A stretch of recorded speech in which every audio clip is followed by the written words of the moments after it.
76% of Americans live paycheck to paycheck. 64% of Americans that have businesses break even or lose money. Most people don't have any money and have accepted the fact that they don't have any money. They don't have any leftover money. They're fearful of money constantly. They overspend. They don't know how to produce money. They definitely don't know how to multiply it. The land of the brave and the home of the free, it's not even close to the truth. It's just important for people to understand that complaining has no value. And if you complain about not having enough money, work more.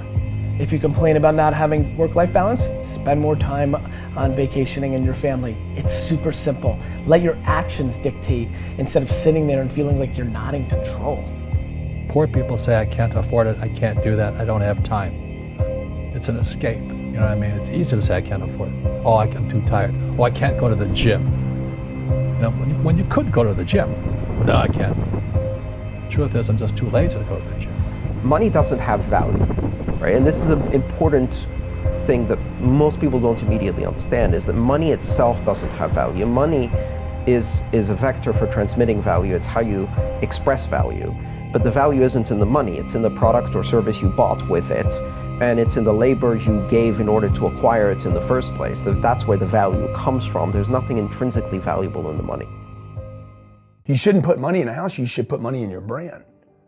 You should put money in the marketing. You should promote yourself, not put money in where you and the kids live. Right. Why is that a mistake? Because it's dead money. I mean, it can't, a house can't make you money. A house does not make you money. The only reason people think a house makes them money is they're comparing it to, if I rent, that costs me money. But, you know, if you need to go to a hospital, you don't buy the hospital. You rent a bed to get out of there as fast as you can. If you go on a trip, you go to America and you want to go to Disneyland, you don't buy the hotel, you rent a room. And nobody thinks poorly of that. They're like, yeah, I'm gonna go there, use the place and get out. That's what you should be doing with your living. Find a place where you can rent, pay rent monthly. Don't own the house. And take all the money that you would have put in that house purchase, down payment, extra money, fixing it up, use all that money to improve your business and yourself so that you can get more money.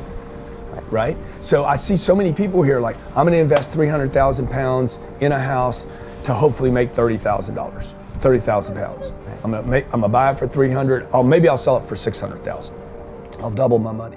Fixed in one place, by the way, where no money comes to you. Money does not go to homes. Right, and that's a big thing on your career is moving locations. Yeah, I've moved 5 or 6 times. I can move another 4 or 5 times. Because people who stay in the same place get too comfortable. If you study wealthy people, they're mercurial. They're moving, they're mobile. They're not talking, Warren Buffett and Bill Gates do not talk about the home they live in. They talk about the places they're going to. They go meet money, they go meet wealth, they go meet connections. People are stunningly accepting of anything if they actually believe that's the purest form of it. I think I'd be less acceptable if I hedged. I really do. People will accept you. People accept everything. Just be you. Be you, and clearly people like react. When you're trying to fake something and you've got bad intent, well then that's visceral and we hate. But I actually think we don't give love to the person that actually knows they have it and they're trying to fake it to conform. Hence why I won't adjust to this market all the way, because I don't think I'll be respected. I know what my intent is, so why would I be scared? I want to build the biggest building in town. That's who I am. And you know how I want to do that? By building the biggest building in town. And a lot of people want to build the biggest building in town, and you know how they want to do it? By tearing everybody else's building down. Poverty is passed on. It's taught in your families. And middle class is taught in families. And so the people right now who are sitting at home, who are struggling financially or worried about money or unhappy, they may be making a lot of money, but unhappy with what they're doing, it was probably taught to you. You know, your super ego was taught, get a job, work hard, or you'll never be rich, or the rich are evil, or whatever. And until you change your mindset, Correct. Money won't help you, right? Correct. And we see that with people that win the lottery, people that make more money, they still have the same problems. Right. Because they have that poor man's soul. Correct. If you're poor, you'll always be poor. That's really hard for people to Yeah, understand. the money will disappear that fast. Just like most pro athletes, you know, they make millions of dollars, and what, 65% are bankrupt 5 years later? It's because they come from poor families.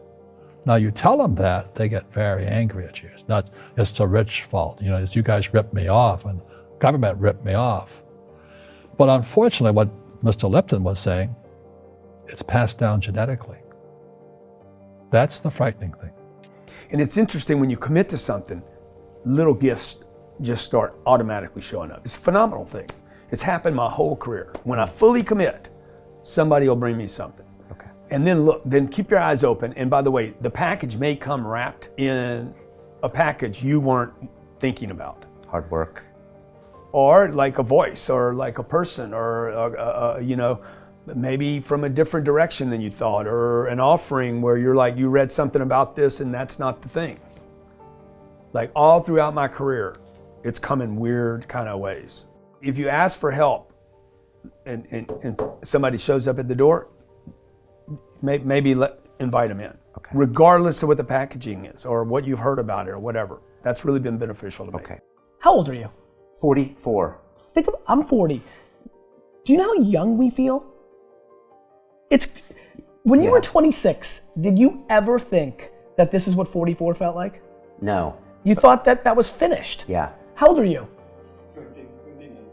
Like, you think a 40-year-old, like when I was 25 years old, I thought a 40-year-old was finished.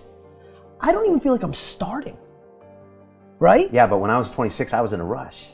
I understand. All of those guys and girls on the streets last night, when you say that to them, like their face kind of goes blank because all the stuff they watch, MTV, music is this, it's all about the bling now and the this now and the this now. And MTV's tamed. You start following people on Instagram and it's a disaster. They're all pushing it's all about champagne and private planes and you can get it too and just sign up for my course. And everybody's falling for it. So I'm coming out and first of all, I want to be historically correct. Nobody in 100 years is going to watch that video and say that I was full of crap. I like that, right? Number two, I want my legend to grow. I'm always fascinated by politicians and world figures. Like Winston Churchill, his brain continues to grow, right? I want that. When I'm dead, I want to be in the ground at peace knowing my legend's growing. Like I want that. I want that in the business world. And so I'm giving real advice, and real advice looks like this. When you're 19 and you can spend 7 full years learning your craft, meeting people that are mentors, being patient, and you wake up and you're 26 years old, you have your entire life in front of you and you've done great foundational work to go on and then be successful. I have bad luck too. I've had financial crashes. I've had people stab me in the back, but they're all good because I grow from it. That's spirituality. Right. People who are afraid of making mistakes like they teach in school, they don't ever grow. Because spirituality is there's good and there's bad, there's right and there's wrong, there's up and there's down. Most people only want to be right, they only want to be positive. Well, you can't have that, that's not reality. And the average person, the reason they're poor is they haven't failed. They play it so safe, they haven't made any mistakes like they taught in school, that means they don't learn anything. That's why the school system's actually fundamentally corrupt. It's anti-education. Don't make mistakes and don't ask for help. And if I didn't ask for help, I have my accountants, my attorneys, my bankers and all that, I go into business like a rugby team. Boom, boom, and we kick butt. But the average guy is standing there, I'm an A student, I'm going to do this all on myself, and a bunch of rugby players run you over, and you go, well, they're not playing fair. You're playing stupid. You should have a team. You should have accountants, attorneys, and bankers and all that stuff. But that's not the game I want to play. I said, then don't play the game. The game of business is played with accountants, attorneys, bankers, hate to say it, politicians. You got to know the game. Like, I don't want to hustle. I want to prosper. I don't want to grind. I want to create a machine that monetizes. I'm not shameful of money. I want money. I want a lot of money.